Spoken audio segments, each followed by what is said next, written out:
Most of us sometime in our life have known a cowboy called Shorty. Now the reason that usually that a man gets the nickname Shorty is because when he bends over in the morning and pull on his boots, he doesn't have to bend down quite as far as some other folks do.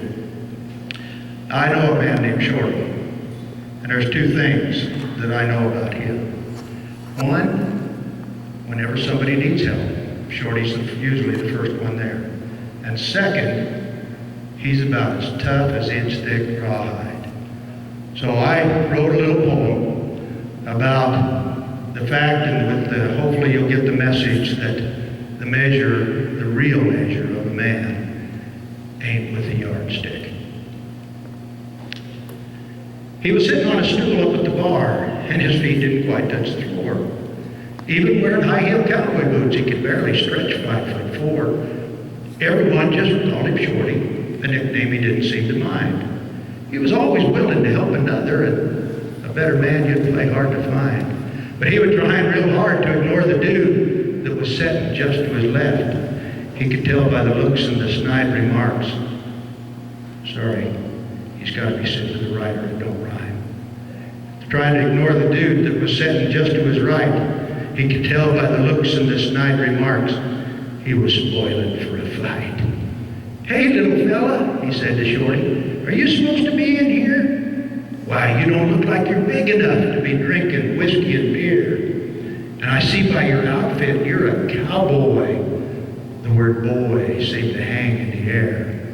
"Why, you must have a wild bronc pony tied to a hitch post somewhere."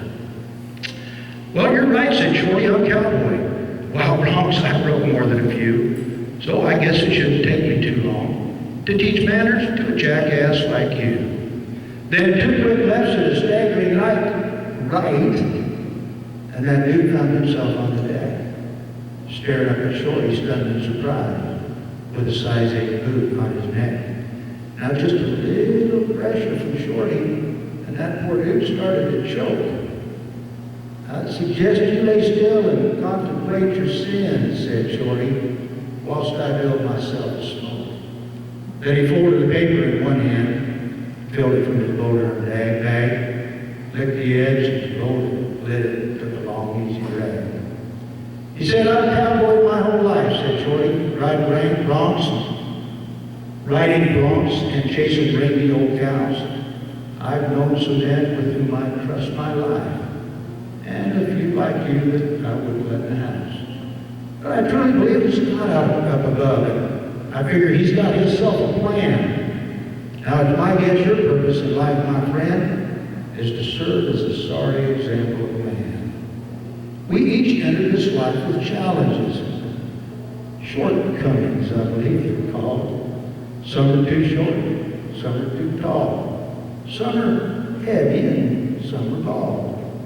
But if there's one thing that I've learned for certain, only 2 things count for this life will go on. One is the number of friends that we've made, the other is the good deeds that we've done. Now, in my case, you wouldn't score too well on one count or the other. So I guess the only thing I can do is just feel sorry for your mother. And with that, Shorty lifted his boot, and that dude slowly started to stand.